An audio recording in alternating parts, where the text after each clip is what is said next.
और आज हम 9th क्लास की प्रथम कविता जो साखियाँ हैं उसका 5वां पद्यांश पढ़ने जा रहे हैं। तो इसमें कबीरदास की जो कविता है साखियाँ उसके 4 पद्यांश हमने पहले वीडियो में पढ़ लिए हैं। तो इसमें आज कबीरदास जी क्या कह रहे हैं इसको जानते हैं। हिंदू मुआ राम कही मुसलमान खुदाई, कहे कबीर सो जीवता जो दुहों के निकट न जाए। बिल्कुल आसान सा पैरा। कबीरदास जी कहते हैं कि हिंदू मुआ राम कही, हिंदू राम नाम रट करके अपने आप को श्रेष्ठ साबित करता है, मर जाता है, मर मिटता है। मुआ मतलब मरना। हिंदू मुआ राम कही, हिंदू राम नाम को रट करके अपने धर्म को श्रेष्ठ दिखाना चाहता है और राम राम करता हुआ मर जाता है। मुसलमान खुदाई, हिंदू तो राम राम कह करके मर मिटता है, अपने उसे साबित करने की कोशिश करता है, और जो मुसलमान है वो खुदा को श्रेष्ठ बताने के प्रयास में नष्ट हो जाता है।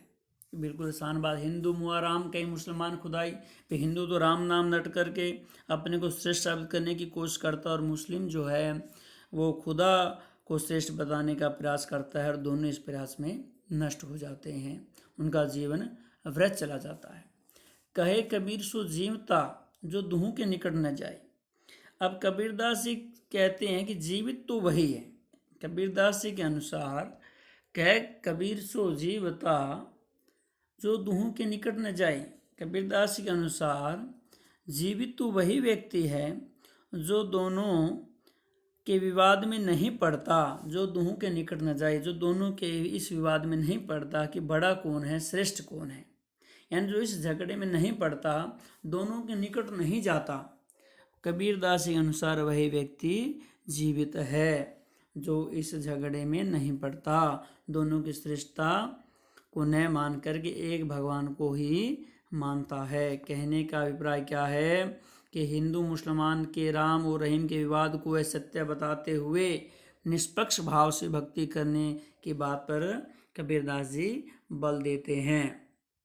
ये था हमारा 5वां पद्यांश।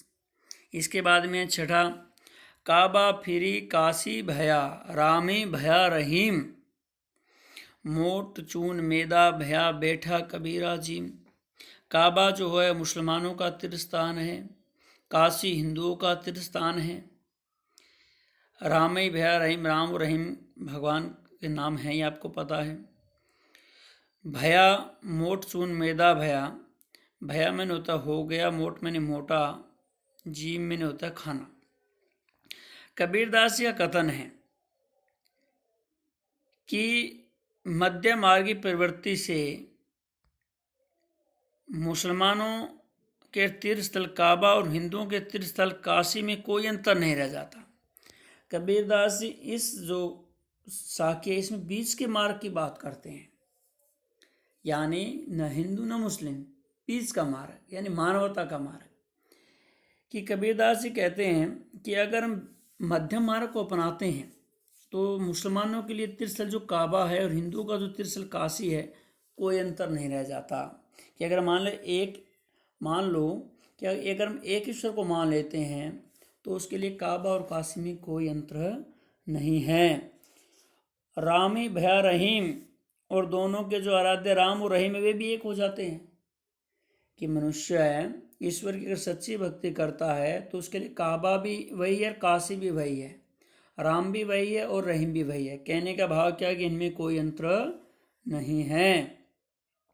ये तो विरोधी विचारधाराएं बना ली हमने।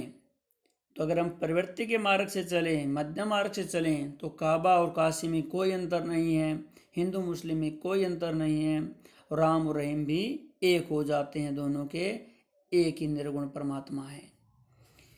मोट चून मेदा भया बैठा कबीरा जी।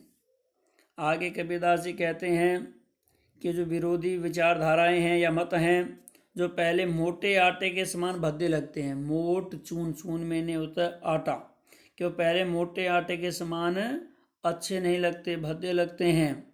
और जैसे ही मध्यम मार्ग के अनुसरण से वे मैदे जैसे लगने लगते हैं। मैदा भया ये मोटा चुन जो होता है। अगर मान लो हम हिंदू मुस्लिम मानते रहें, काबा काशी मानते रहें, तो कभी उनको मोटे आटे के समान माना है। अगर वो मध्यम मार्ग अपना लेते हैं तो मैदे के समान सुंदर हो जाते हैं, मैदे के समान अच्छे लगने लगते हैं।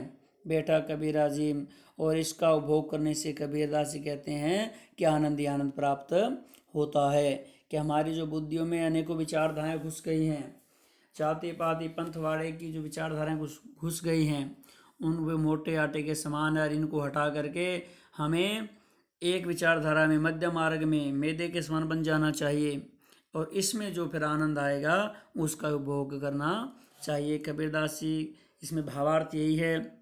कबीरदास जी मध्य मार्ग को अपनाने का उपदेश देते हैं, और इस मध्य मार्ग को अपनाने से राम और रहीम, काबा और काशी में कोई अंतर नहीं रह जाता। और जो लास्ट हमारा 7वां साखी है, पद है, ऊंचे कुल का जन्मिया जे करने ऊंची न होए, सुब्रन कल सूरा भरा साधु निंदा सोई।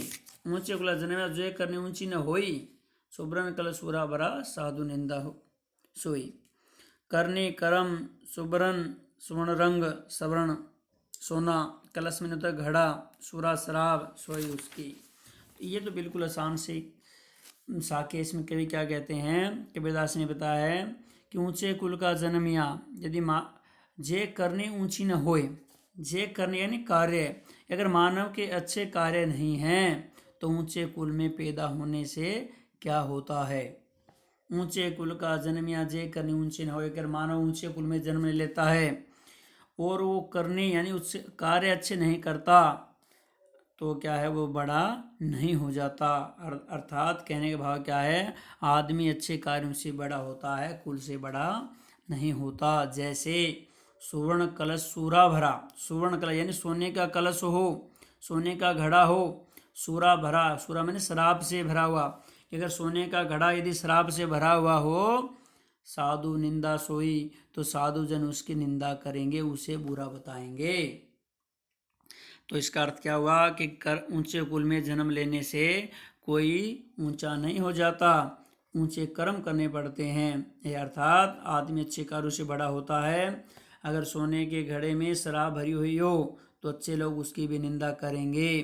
कहने का भाव क्या है कि व्यक्ति जन्म से नहीं अपितु अपने गुणों से ऊंचा और महान होता है, इसलिए हमें अच्छे कर्म करने चाहिए। तो ये तो थी हमारी प्रथम कविता साखियाँ, और इसकी एक कविता और शब्द वो अगली वीडियो में। धन्यवाद।